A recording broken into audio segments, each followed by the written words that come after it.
नमस्कार दोस्तों, साधना भजन कीर्तन चैनल में आपका स्वागत है। आज हम जानेंगे एकादशी के बारे में कुछ महत्वपूर्ण विधि, जो कि पुत्रदा एकादशी है, किस तरह पूजा करनी चाहिए। मैंने चौकी पर विष्णु भगवान जी विराजमान किए हैं लक्ष्मी माँ के साथ, साथ ही यहाँ पर तिल का प्रयोग किया है, क्योंकि एकादशी है तो तिल के साथ साथ ही पूजा की जाएगी। चावल इसमें वर्जित है, चावल चौकी पर या पटले पर नहीं रखे जाएंगे। साथ ही मैंने शिवलिंग को विराजमान किया है, क्योंकि सावन मास चल रहा है। हरिहर महादेव और शिव भोले बाबा और विष्णु भगवान का संगम होता है आज के दिन। तो आप इस विष्णु भगवान के साथ साथ भोलेनाथ की पूजा भी कर सकते हैं। साथ ही शिवलिंग की आप पूजा इसी प्रकार से कर सकते हैं। आपको सुबह उठकर बिल्कुल स्वस्थ वस्त्र पहनकर ब्रह्म मुहूर्त में सूर्योदय से पहले यह पूजा करनी है और भगवान के साथ संकल्प लेना है पूजा का। आपको एकादशी से पहले ही तुलसी जी के ये पत्र तोड़ लेने हैं, क्योंकि एकादशी में तोड़ना वर्जित है। खास करके द्वादशी में तोड़ना भी वर्जित बताया गया है। आपको इस तरह चौकी पर एक कलश रखना है जल का, साथ ही बेल पत्र आपको शिवलिंग पर चढ़ाने हैं, क्योंकि शिवलिंग पर तुलसी दल नहीं चढ़ाया जाता। विष्णु भगवान को तुलसी दल अर्पित करना है और शिव शंकर भोलेनाथ शिवलिंग पर आपको बेल पत्र अर्पित करने हैं समी पत्र के साथ। साथ ही आपको दूध खोए का भोग लगाना है, क्योंकि दूध भोग से भगवान बहुत प्रसन्न होते हैं। सावन चल रहा है तो दूध जब शिवलिंग पर चढ़ता है तो जाहिर सी बात है विष्णु भगवान को भी दूध अति प्रिय होगा। यहाँ पर मैंने पीले पुष्प अर्पित किए हैं भगवान को। विष्णु भगवान की पूजा होती है इसमें। आप इसमें विष्णु भगवान के लिए पीले फूल अर्पित कर सकते हैं। साथ ही माला भेंट की है, आप फूलों की माला भी बनाकर यहाँ पर भेंट कर सकते हैं। साथ ही वस्त्र के रूप में कलावा अर्पित किया है, ताकि भगवान इस पर प्रसन्न हो सके। आप एक बात इस चीज़ को ध्यान लीजिए, क्योंकि जब पूरे दिन हम व्रत रखते हैं, व्रत का संकल्प करना भी हमें बहुत ज़रूरी है। किस चीज़ का भोग लगाना है और पूजा हमें कैसे करनी है, तो देखिए पुत्र प्राप्ति के लिए, ये संतान सुख के लिए पुत्रदा एकादशी का व्रत किया जाता है। पुत्रदा एकादशी का व्रत करने से संतान संबंधी सभी सुख आपको मिलते हैं। संतानहीन को संतान प्राप्त होती है और जिसके पास संतान है उसकी संतान आज्ञाकारी होती है। आपको किस तरह पारण कब करना है, तो देखिए जब आप पूजा करेंगे तो पुत्रदा एकादशी के दिन सुबह सुबह जल्दी उठकर स्नान इत्यादि से निर्वत होकर आप भगवान के सामने संकल्प लेंगे, हाथ में जल लेकर, कि भगवान मैं इस तरह से आपकी पूजा कर रही हूँ, विधि पूर्वक पूजा करूँगी या करूँगा, और आप मेरी मनोकामना पूरी कीजिए। और वो जल आप नीचे छिड़क दीजिए। साथ ही आपको पूरे दिन आपको व्रत रखना है। फलाहार व्रत रखा जाता है इसमें। फलाहार व्रत रखने के लिए आपको संकल्प लेना है कि आप मीठा रहेंगे या नमक का, सेंधा नमक का, या कोटू आटा, सिंगाड़ा आटा, जो भी आप खाएंगे उस तरह का आपको व्रत रखना है। साथ ही 2 दीपक आपको प्रदान करने हैं। यहाँ पर एक गोल बत्ती का, एक लंबी बत्ती है, एक लक्ष्मी माँ के लिए और एक भगवान शिव और विष्णु भगवान के लिए। यहाँ पर मैंने शंख विराजमान किया है, शंख में चावल भर के रखे हैं ताकि लक्ष्मी माँ प्रसन्न रहें, क्योंकि विष्णु भगवान है तो लक्ष्मी माँ भी हमारे साथ रहेंगी। एकादशी महात्म्य है कि आपको कथा पढ़नी है और मैं आपको यहाँ पर कथा सुनाने भी जा रही हूँ। आप मेरी कथा मेरे साथ सुन सकते हैं, मेरे साथ पूजा कर सकते हैं।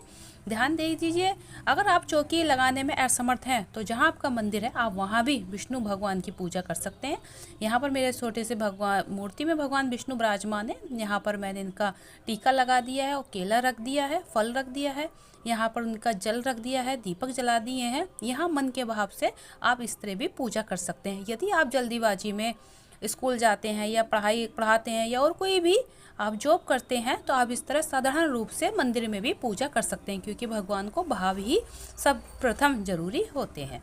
दीपक जलाकर आप पूजा कर सकते हैं। अब मैं आपके सामने वही चौकी पर आ गई हूँ जहाँ चौकी पर मैंने पूजा शुरू में स्टार्ट की थी। तो आप देख सकते हैं, आप साधारण तरीके से मंदिर में पूजा कर सकते हैं और आप यहाँ पर भी चौकी लगाकर भी पूजा कर सकते हैं। अब प्रश्न यह उठता है कि ये चौकी कब हटाई जाए। आप जिस दिन द्वादशी होती है उस दिन ये आप चौकी हटाएंगे अपना पारण करने के बाद। हर साल पुत्रदा एकादशी के दिन पारण अलग अलग नियमों से होता है, अलग अलग समय पर होता है। आपको पुत्रदा एकादशी का नियम मैं अपनी शॉर्ट्स वीडियो में बता दूंगी। आपको इस दिन 2026 में आपको किस दिन पारण करना है और किस समय करना है, मेरी इस छोटी सी वीडियो में आप शॉर्ट्स वीडियो में देख सकते हैं। मेरे चैनल को सब्सक्राइब कीजिए, लाइक कीजिए, शेयर कीजिए। अगर आपको छोटी सी कोई भी जानकारी चाहिए माध्यम से, कथा के लिए, किसी व्रत त्यौहार के लिए अगर आपको कोई भी जानकारी चाहिए तो मेरे चैनल पर कमेंट्स कर सकते हैं। मुझे सब्सक्राइब कीजिए ताकि मैं सरल तरीके से आपको सभी प्रकार की पूजा विधि बता सकती हूँ। अब आप एक बात ध्यान रख लीजिए कि तुलसी जी का पत्र आपको एक दिन पहले ही तोड़ना है, इस चीज़ का ध्यान रखिए आप। और जो आप प्रसाद भगवान को भोग में लगा रहे हैं, क्योंकि इस दिन अन्न का भोग भगवान को वर्जित है, अन्न का भोग आपको बिल्कुल नहीं लगाना है।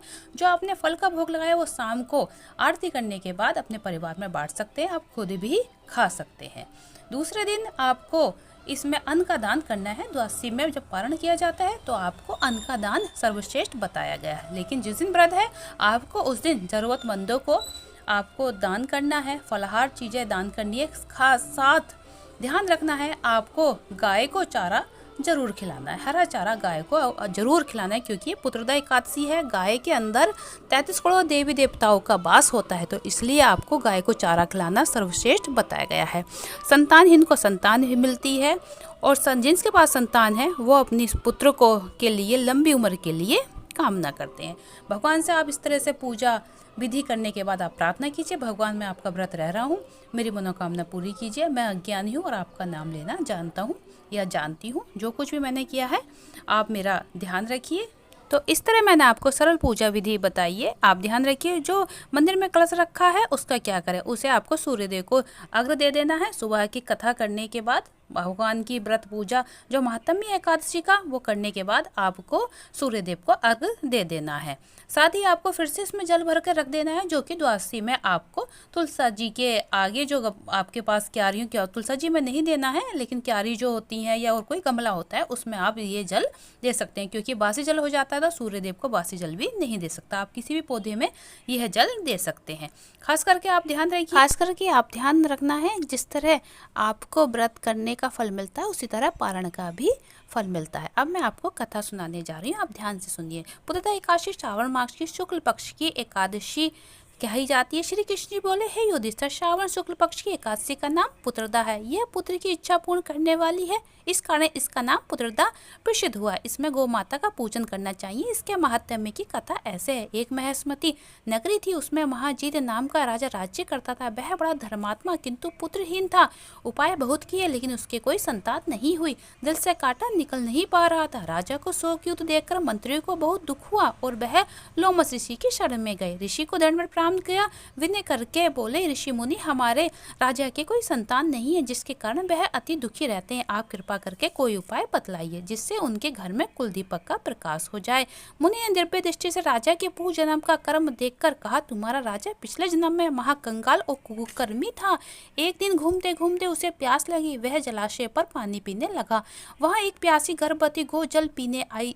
उसने उसके लाठी मारकर उसको भगा दिया। उस महापाप से तुम्हारा राजा निसंतान हुआ। एक दिन वह भूखा प्यासा रह रहा था। रात्रि में चलते चलते उसने जागरण देखा। संयोगवश उस दिन एकादशी थी, जिसके प्रभाव से वह वैसे तुम्हारा राजा बना है, किंतु गौ के श्राप ने उसे निसंतान कर दिया है। यदि आप लोग प्रजा सहित श्रावण शुक्ल पक्ष की एकादशी का विधि सहित व्रत करो और फल अपने राजा को प्रदान करोगे तो निश्चय ही उसके पुत्र होगा। व्रत की विधि यह है, गौ का पूजन करना चाहिए, उनको मधुर फलों से प्रसन्न कर द्वादशी के दिन उन्हें पेट भरकर हरा चारा इत्यादि खिलाना चाहिए। उनका आशीर्वाद और पुत्रदा एकादशी का महात्म्य एक समान है। मुनि की शिक्षा से मंत्रियों ने प्रजा सहित व्रत का रात्रि में कीर्तन किया। दूसरे दिन गौ का पूजन किया, जिसके प्रभाव से 9 महीने पश्चात राजा के यहाँ एक सुंदर पुत्र रत्न पैदा हुआ। फलहार इस दिन गुड़, मेवा, मिठाई का सागर लिया जाता है। साथ ही गौ की सेवा की जाती है। आप मेरे साथ बने रहिए। आपको कैसी लगी मेरी वीडियो?